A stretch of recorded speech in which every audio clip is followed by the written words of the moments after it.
Is that all there is?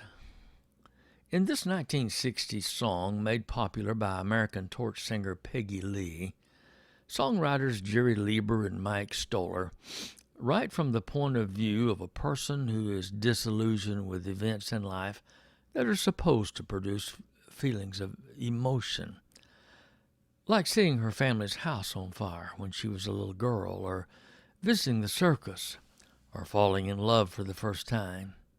Yet she felt nothing. Peggy sings, "If that's all there is, my friend, then let's just keep dancing. Break out the booze and have a ball." At the end of the song, she concludes that despite her disillusionment with life, she will not kill herself because death would probably be a disappointment as well. One has to wonder how such an expression of despair could have ever become a Billboard #1 hit song. The fact that it was would seem to suggest a large number of people who identified with the song's theme. In his 1946 autobiographical bestseller, Man's Search for Meaning, Austrian psychiatrist Viktor Frankl described his experiences in various Nazi concentration camps during the Holocaust, the genocide of European Jews during World War II. After reading Frankel's book, I was left wondering how anyone could survive such terrible events and circumstances as he described. Yet, Frankel did survive, as did many others. When his ordeal was finally over, he asked himself, how? How had he survived privation, torture, and starvation for so long, while so many others had succumbed and died? Was it because he and other survivors of the ordeal had begun their tragic journey physically stronger and healthier than the others? Or perhaps because they were better favored by their cruel Nazi taskmasters? After considering his experiences in retrospect, Frankl came to believe, and he wrote in his book, that the difference between those who survived the Holocaust and those who did not survive was meaning. Was there any meaning to so much suffering? If so, what was it? And what was there to learn from it?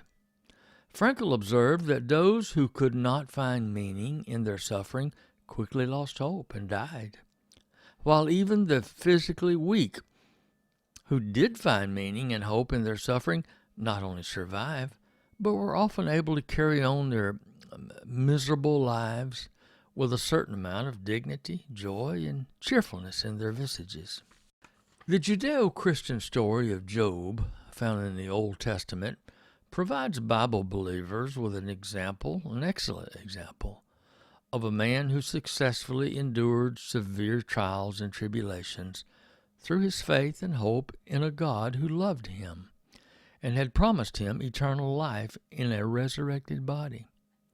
Having lost all that he had, including his family, and suffering from boils and parasites all over his body, Job refused to curse God, instead declaring, "I know that my Redeemer liveth, and he shall stand at the latter day upon the earth. And though after my skin worms destroy this body, yet in my flesh shall I see God." In this classic story of redemption, Job survives his ordeal and lives to prosper again in his latter days, even more than in his beginning. It's an age-old axiom that adversity makes us stronger. This principle is illustrated by one of my favorite poems entitled "Good Timber" by Douglas Mallock. The tree that never had to fight for sun and sky and air and light, but stood out in the open plain and always got its share of rain, never became a forest king, but lived and died a scrubby thing. The man who never had to toil to gain and farm his patch of soil, who never had to win his share of sun and sky and light and air, never became a manly man, but lived and died as he began. Good timber does not grow with ease. The stronger the wind, the stronger the trees. The further the sky, the greater the length. The more the storm, the more the strength. By sun and cold, by rain and snow, in trees and men good timbers grow.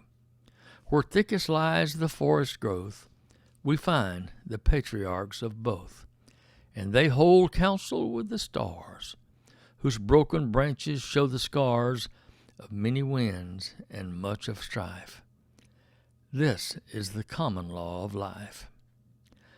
Viktor Frankl makes no reference in his book, Man's Search for Meaning. He made no mention in his book of God or religion, but he focuses his persuasions on the importance of finding meaning in life struggles as the most important element in overcoming adversity. Frankl's reason for going on was his determination to live to tell the story of his grueling experiences in the concentration camps. That was his reason for going on each day, to observe and record events so extraordinary that people might not believe that it even happened without his eyewitness testimonial. Other individuals might have had different reasons for pressing on when it would have been easier for them to just give up, lie down, and die. Each, however, found strength in making sense of their suffering. Sometimes it's not so much physical suffering that brings men to despair as it is the mysteries of life in general. In fact, it is not uncommon for some people who are blessed with an abundance of good health and wealth and great promise of future success to take their own lives in despair because they do not find any meaning in their lives.